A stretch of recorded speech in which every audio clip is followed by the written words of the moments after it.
भगवान के पास देने के लिए बहुत कुछ है, पर हम लोगों के पास सामर्थ्यता इतनी नहीं है कि हम भगवान की सभी वस्तुओं को संभाल पाएं। जैसे ही भक्त भगवान के पास जाता ना, तो भगवान सबसे पहले उसको भुक्ति देते हैं। क्या देते हैं? भुक्ति। भोग वासना, वस्तुएं मांग लो, लुगाई मांग लो, पति मांग लो, बच्चे मांग लो, गाड़ी वाहन मांग लो। जैसे ही कोई जाता भक्ति करता तो भगवान पहले भुक्ति देते। भुक्ति क्यों देते हैं? बोले भुक्ति देने से जीव को नाचना पड़ता, जीव को खुद नाचना पड़ता, इसलिए भगवान भुक्ति देते। पर कुछ चतुर जीव होते हैं, वो कहते हमें नाचना वाचना नहीं है। पुनरपि जननम पुनरपि जन्मम पुनरपि मरणम पुनरपि जननी जठरे शयनम, यह संसार बहुत दुस्तार है, बार बार जन्म लेना मरना नहीं है, ये झंझट हमें खत्म करना है, कोई और सामान दो। तो भगवान कहते चलो कोई बात नहीं, भुक्ति नहीं चाहिए, मुक्ति ले लो, मुक्ति ले लो।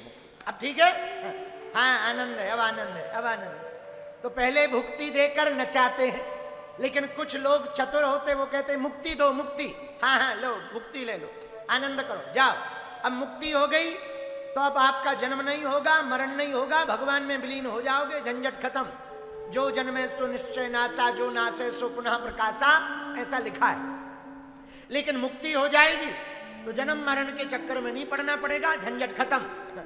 लेकिन कोई जीव ज्यादा चतुर होता है, केवट जैसा, मीराबाई जैसा, केवट जैसा, सबरी के जैसा, ज्यादा होशियार होता है, तो भगवान कहते भुक्ति ले लो। अरे भगत हटाओ हटाओ, केवट जी को भगवान ने मुद्रिका दी, मुद्री, ले लो ले, ना ना ना भुक्ति नहीं चाहिए। अच्छा मुक्ति ले लो, बोले उसकी जरूरत नहीं, आपको देख लिया मुक्त हो जाए। तो अब क्या चाहिए? केवट बोले प्रभु हमको भुक्ति और मुक्ति दोनों नहीं चाहिए, हमको तो भक्ति चाहिए। भगवान बोले यही कठिन है, और कुछ मांग लो बाकी ये ना मांगो। तो भगवान को भक्ति देना बड़ा कठिन है। क्यों? बोले भुक्ति मांगोगे तो तुम्हें नाचना पड़ेगा, और भक्ति मांगोगे तो भगवान को नाचना पड़ेगा। हाँ, शेष महेश गणेश दिनेश सुरेश जाई निरंतर ध्यावे ताई अहीर की छोरियां छचिया भर छाछ पे नाच नचावे।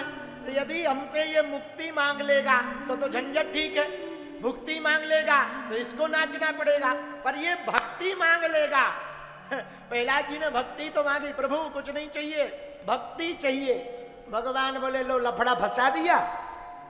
तो भगवान को भक्ति देने में बड़ी कठिनता है, और सब देने में सरलता है, भक्ति देने में कठिनता है। इससे सिद्ध होता कि पागलो, यदि तुम्हें नाचना है तो भुक्ति मांगो, और भगवान को नचाना है तो भक्ति मांगो। और भगवान की कथा, भागवत कथा भक्ति का ग्रंथ है। किसका ग्रंथ है? बोलो बोलो बोलो बोलो। भक्ति का ग्रंथ है, मुक्ति का ग्रंथ है, तृप्ति का ग्रंथ है। जो भागवत का आश्रय लेता है, भागवत की शरण लेता है, भागवत जी की शरण में बैठता है, वो तृप्ति भी पाता, परीक्षित जी की तरह मुक्ति भी पाता, और उद्धव जी की तरह भक्ति भी पाता है। तो कितनी अद्भुत बात है, एक ही जगह सब कुछ मिलेगा। भाई आपको किराना का सामान खरीदना तो किराना स्टोर पे जाओ, आपको बीज खरीदना खेती के लिए तो बीज भंडार पर जाओ, आपको कपड़ा खरीदना तो किराना स्टोर पे नहीं मिलेगा, कपड़े की दुकान पे जाओ। लेकिन सब कुछ खरीदना तो एक जगह ऐसी है जो जहां सब मिलेगा। बोले क्या? बोले मॉल चले जाओ, वहां सब मिल जाएगा, सब कुछ आपको आइटम मिल जाएगा, जो मन में आए सो उठाओ, बढ़िया आनंद लो, जय बजरंगबली की। ऐसे ही आपको भुक्ति चाहिए तो बागेश्वर धाम पे नारियल बांधो, भुक्ति चाहिए तो नारियल बांधो, मुक्ति चाहिए तो सन्यासी बाबा की साधना लो, और भक्ति चाहिए तो भागवत कथा में बैठ जाओ। सब प्राप्त हो जाएगा।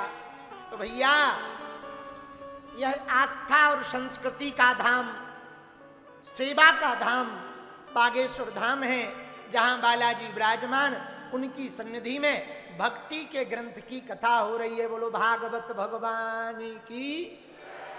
अच्छा, अब ये भागवत क्या है भैया? भागवत है भगवान का वांगमय विग्रह। क्या है? अच्छा, विग्रह जानते हो? भगवान का ही रूप, उसको विग्रह कहते हैं। भगवान का रूप भागवत है। किसका रूप है? बोलो बोलो बोलो बोलो। मतलब जो भागवत जी की शरण में आ जाता है वो भगवान की ही शरण में आ जाता है।